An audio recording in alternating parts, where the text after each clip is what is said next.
Our next item for consideration is H.R. 5749, the Official Time Reporting Act. The clerk will please designate the bill. H.R. 5749, the Official Time Reporting Act, a bill to amend Title V United States Code to require that the Office of Personnel Management submit an annual report to Congress relating to the use of official time by federal employees. Without objection, the bill shall be considered as read and open for amendment at any point. Without objection, so ordered. The chair recognizes himself to offer an amendment in the nature of a substitute. The clerk, please designate the amendment. An amendment in the nature of a substitute to H.R. 5749 is offered by Mr. Comer of Kentucky. Without objection, the amendment is considered as read, and the substitute will be considered as original text for the purposes of further amendment. I now recognize myself for 5 minutes for a statement on the bill and the amendment. The average American is likely unaware of the concept of official time. Official time is the amount of time taxpayers pay for federal employees to work on behalf of labor unions rather than their official duty of serving the American public. The simple truth is that while official time may be beneficial to federal employees and union bosses, it comes at the expense of hardworking taxpayers. While it is an open question whether or not taxpayer-funded official time is valuable for the American taxpayer, we should all agree that transparency is necessary for Congress to conduct proper oversight on this issue. President Trump issued an executive order and first of its kind report in 2019 providing this very information. Unfortunately, President Biden issued an executive order repealing that same policy as one of his first acts as president. Following his reelection, President Trump's Office of Personnel Management directed the release of a study on union time in the federal workforce, which was released in August. This report revealed the tremendous amount of taxpayer resources spent funding union activities rather than serving the American people. Dr. Fox's bill would codify reporting requirements necessary to ensure that the transparency and accountability provided by such reports transcends changes in executive branch leadership. I urge my colleagues to support this legislation. I yield to the ranking member for his remarks. Thank you, Mr. Chairman. I oppose this bill, which represents an attack on federal employees and on union worker rights. Official time is work time that employees are allowed to use for making the workplace safe, protecting workers from discrimination or harassment. We all know that union representatives cannot use official time for union-only activities like signing up new members, collecting dues, choosing union leaders, or holding internal union meetings. Official time is important because it helps the federal workforce run smoothly. It can lower employee turnover, improve customer service, prevent expensive legal problems, and help agencies implement new programs and rules more quickly. And importantly, it is only available to a few workers. This bill is designed to enable future attacks on official time and restrictions on federal workers' rights to organize. This bill is opposed by AFGE, other federal employee unions, and the AFL-CIO. I oppose it, and I yield back.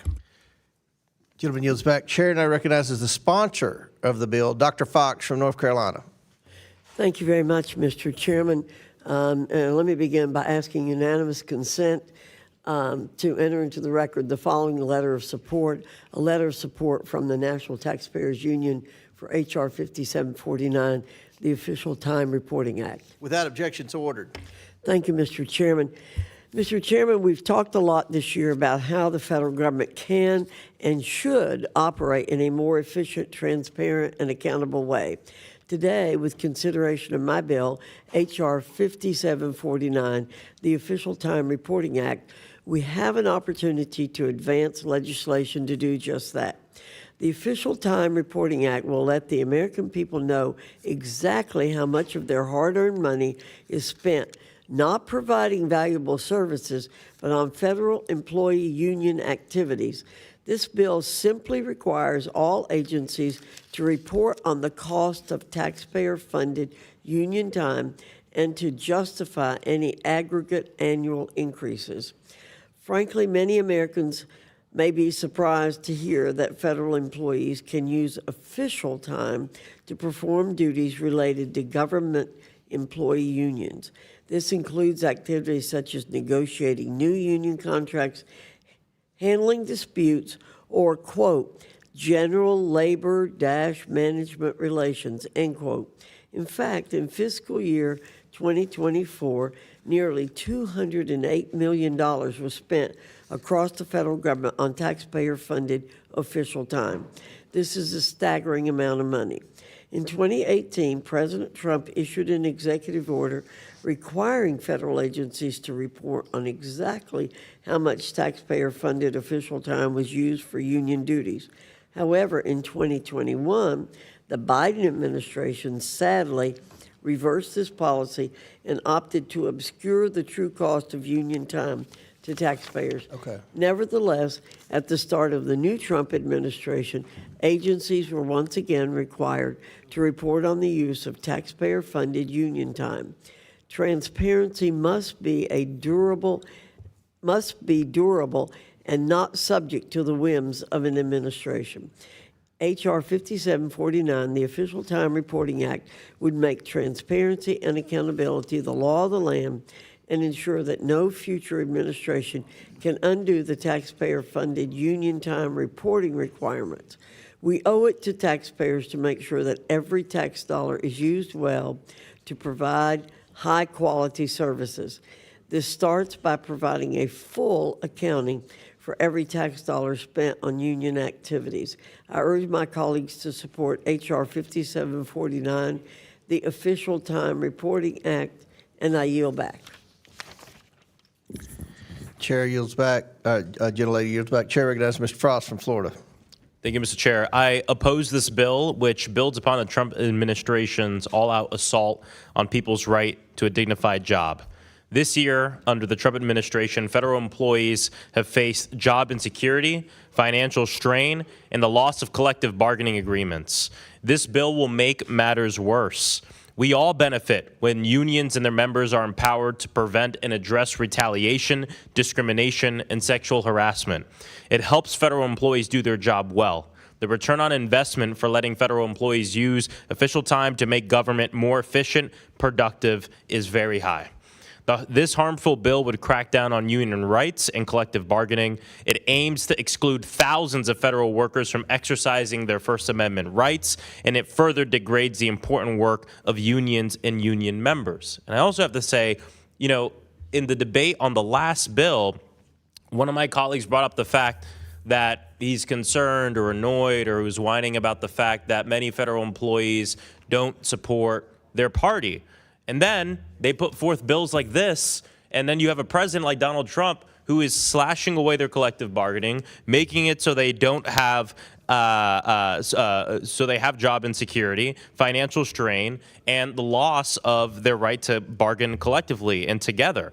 That might be one of the reasons why many federal workers aren't super jazzed about this administration. Maybe it's that someone like Russell Vought literally said that he wants federal workers to be traumatized. So it's not confusing to me why a group of mostly working class people are not jazzed about what this administration is doing to their own lives and to their own livelihood. I also have to say, this is about government efficiency. It's about making sure that people are doing their jobs well. I think we have to look at some of the political appointees at the highest levels of this administration. I'd say it's not doing your job well to, say, put a reporter in a signal chain that has war plans. But I don't hear anything from the other side about cracking down on that. You want to crack down on working class people who are trying to do a very important job for our country with barely any resources and take away their collective bargaining? I mean, it's ridiculous. Hardworking Central Floridians want their government to make their jobs safer and better, more fulfilling, not less. And my district and myself, we oppose these ill-conceived efforts to rip away collective bargaining for federal workers. I yield back. Gentleman yields back. Any other members? Mr. Walkinshaw. Thank you, Mr. Chairman. I'm also opposed to the bill, and just want to note it's been said, OPM already tracks and issues a report on official time. Both the Trump administration and Dr. Fox used the phrase taxpayer-funded union time. Under the law, official time cannot be used for political activity, for personal business, for union recruitment, for any work disruption activity, or any work that's not related to representing employees and improving the function of that agency.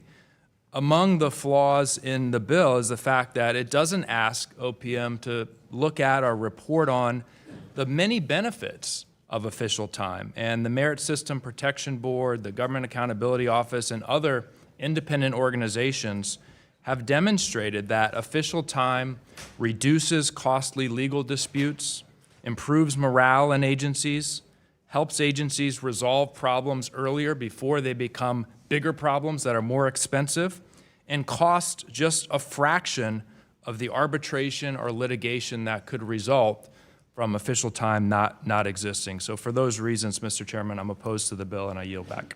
Any other members seek recognition? Seeing none. The question is now on the amendment in the nature of a substitute.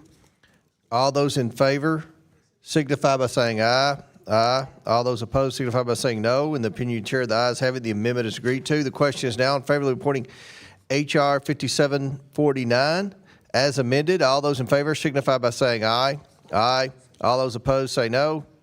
In the opinion of the chair, the ayes have it. The bill is ordered favorably reported as amended. Recorded vote, please. Recorded vote is ordered. As previously announced, further proceedings on the question will be postponed.